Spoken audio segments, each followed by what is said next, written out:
We all wear masks, not physical masks like the ones that are worn on Halloween by children and adults, but rather masks of pretending to be someone that we're not or to hide internal suffering.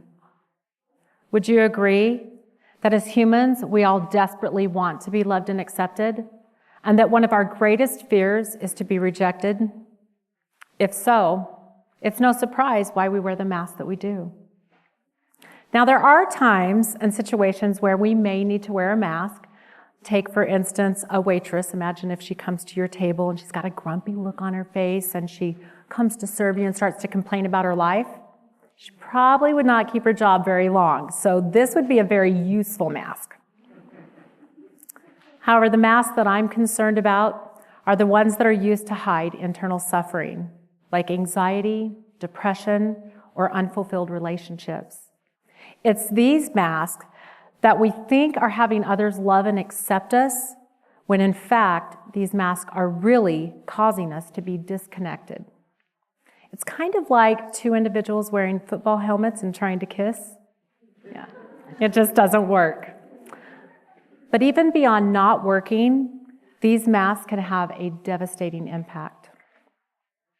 Is it possible that all this pretending is contributing to our suicide epidemic?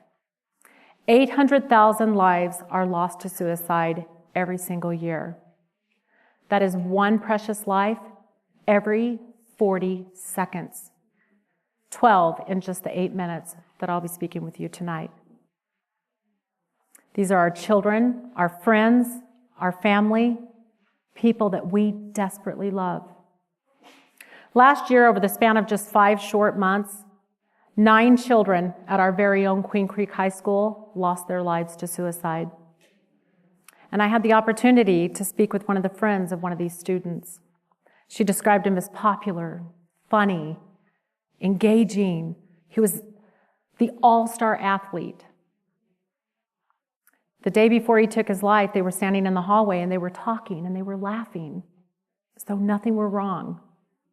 So needless to say, his suicide was a terrible shock. Wearing a mask can be likened to a volcano. It's beautiful, lush, and green on the outside. Yet, on the inside is a bubbling cauldron just waiting to erupt. So, how do we break free from this silent suffering? How do we help those around us who are suffering as well? First, we start by taking a look at our own lives and where we may be wearing a mask. And then look to see where our loved ones may be wearing a mask as well. It's when we take off our mask and reveal our authentic, vulnerable self that we pave the way for others to remove theirs as well. Rita LeBlanc is a clinical psychologist who treats patients with smiling depression. It's a condition where people actually walk around smiling. They appear to be fully functional when in fact they are suffering with severe depression, anxiety, and yes, suicidal thoughts. And her studies showed that 10% of Americans are suffering with just this one condition. Robin Williams was a beautiful human being who had an incredible passion and love for comedy. And he blessed the lives of so many with his love for comedy. His quirky smile and his ability to make me laugh said to me he had it all together. He had the perfect life. And that what there was to be seen was all there was to be seen and nothing more. So needless to say, his suicide was also a terrible shock. After his passing, I watched multiple interviews and learned that he suffered with depression, anxiety, paranoia, and addiction. I had no idea. Robin Williams is just one of thousands of men who suffer silently. And speaking of men, I had the privilege of speaking with George Durrani, who's been working with men for over 25 years. He's part of a project called the Mankind Project. He shared with me some of the most common masks that men wear. What he does is he helps men to discover the masks that they're wearing, and then he creates a safe space for them so that they can then remove the mask and therefore live their most authentic, beautiful life. One of the most important things that he left me with was this, and I think that this is for all of us. There has to be an environment of safety in order to first be able to see the mask so that it can then be removed. So men, where are you wearing a mask? Do you appear to be fearless when inside you're really scared? Do you compensate by being an overachiever or super confident, maybe charming and engaging?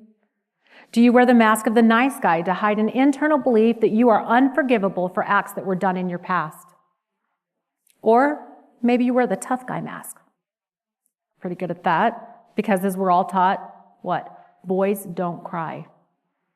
So you compensate by being the protector and the provider, leaving no room to experience your own sadness or grief.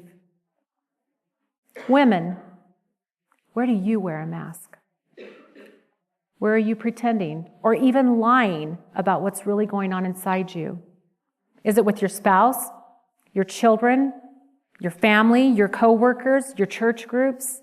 Are you smiling and functioning on the outside, and yet on the inside you're suffering in turmoil? Do you post on Facebook or Instagram and say things that would make it appear as though you have it all together and that you're happy? Well, recently I discovered I was wearing a mask. I had met a man who offered to retire me and travel while we pursued our relationship. And we traveled for a year.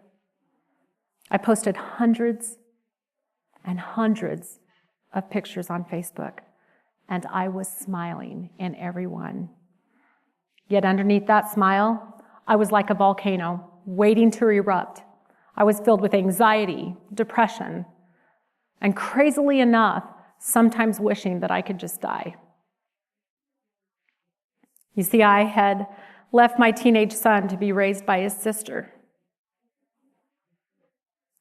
so that I could live the dream. I had the experience that I had abandoned him, and the guilt and the shame ran so deep. I also had promised myself that I would continue to pursue my passions of motivational speaking and writing while we traveled, yet I didn't. I was lying to myself, to my family, to my friends, and my partner about how happy I was, and yes, to all of Facebook. The truth is, I wasn't happy, but my fear of having to start over financially was terrifying. I was enamored by the lifestyle. I mean, who wouldn't be? But I lost sight of my true passion, which is love and connectedness with my family and my friends, and a passion to move and inspire the world with the gifts that I'd been blessed with. In the words of James Baldwin, a famous novelist, love takes off the mask we fear we cannot live without, and we know we cannot live within. With the help of my family and friends, I was able to remove my mask. I chose love over fear, truth over lies, family over financial freedom, passion over pretending. I chose to be here with each one of you tonight.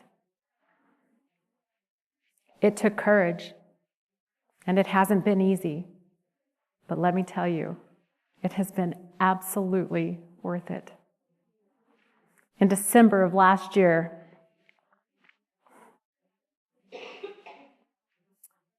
my son Jared called, and he expressed his concern that I was not truly happy.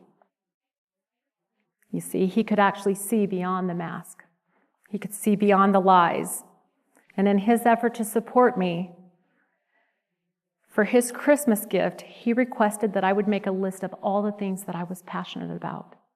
And then for his birthday, which was just 6 days later, that I would pick one of those passions and have a structure put in place in which I was going to fulfill upon that. I hesitantly accepted his request. After seeing DEBx in October of last year, I knew that that was the passion I was going to fulfill upon. And thanks to Jared,